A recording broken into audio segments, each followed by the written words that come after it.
você que nos acompanha no grupo de reflexão bíblica São Jerônimo. Hoje, terça-feira da 9ª semana do Tempo Comum, a liturgia nos propõe, na primeira leitura, um trecho da segunda carta de Pedro. Um trecho bonito, denso, mas também complexo, porque nos fala de um tema difícil, o tema da parousia, o tema da segunda vinda de Cristo.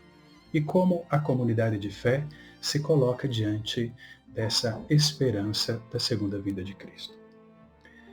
A carta tem como objetivo, sobretudo, no seu todo, trabalhar a questão dos falsos mestres, ou seja, pessoas que colocam em dúvida a segunda vinda de Jesus e que, portanto, passam a propor e a desenvolver estilos de vidas não correspondentes com a vida própria de fé. Diante dessa situação, o autor da carta nos propõe uma reflexão sobre essa segunda vinda de Jesus. Mas, como já disse, é um tema sempre muito difícil, porque muitas vezes tratado com uma linguagem densa, uma linguagem forte, com coloridos intensos, que muitas vezes nas pessoas causam medo e até uma certa distância. Mas, se olharmos com atenção como o autor desenvolve a carta, nós perceberemos alguns aspectos muito importantes para o nosso hoje, porque quando se fala do futuro da segunda vinda de Cristo, se fala para que esse futuro possa iluminar o nosso presente. A primeira coisa a destacar é já no versículo 12, desse capítulo 3, no qual o autor nos fala da vinda de Deus, vivida como um anseio da parte da comunidade.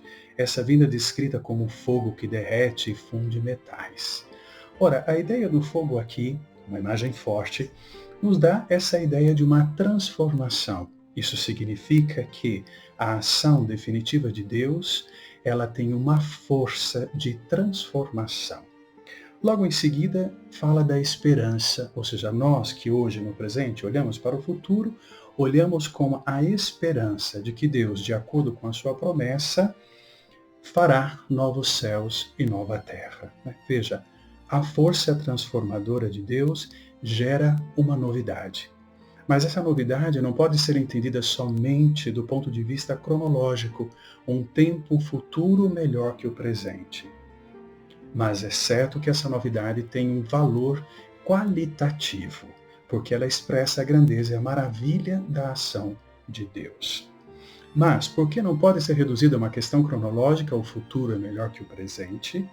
Quando olhamos para o futuro como promessa, que para os cristãos toda a promessa de Deus é uma certeza, esse futuro ilumina o presente, portanto, carrega o presente da sua força qualitativa. É por isso que cada vez que os textos bíblicos, usando uma linguagem apocalíptica, falando do final, com um colorido intenso e forte, ao invés de nos provocar medo, nos remete sempre ao compromisso no hoje, no presente da nossa vida. Porque no compromisso diário, onde já vivemos a salvação, cuja forma definitiva aguardamos no futuro, no compromisso diário, nós antecipamos esse futuro como vivência concreta da relação com Deus. E é nesse contexto que o autor, no versículo 15, introduz uma expressão significativa. Considerai também como salvação a longanimidade de nosso Senhor. Alguns dos falsos mestres combatidos pela carta dizem que a promessa da segunda vinda é uma mentira, porque o tempo passou e ele ainda não veio, então não virá mais.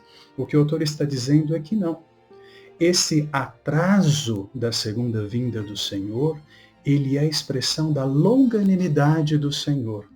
Com a expressão longanimidade, o autor se conecta com alguns versículos antes, o versículo 9, sempre do capítulo 3, para nos dar a ideia de que o que podemos nós entender como um atraso, na verdade faz parte da ação misericordiosa e paciente de Deus, que nos dá o tempo necessário para que possamos chegar nesse futuro como salvação definitiva.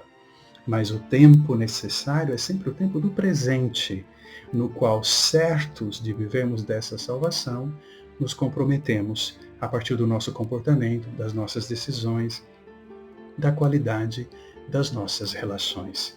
Portanto, a parousia não é um tempo de medo, o juízo de Deus não é um juízo de medo, mas é uma certeza de salvação que nos sustenta no hoje, convidando-nos a um compromisso concreto.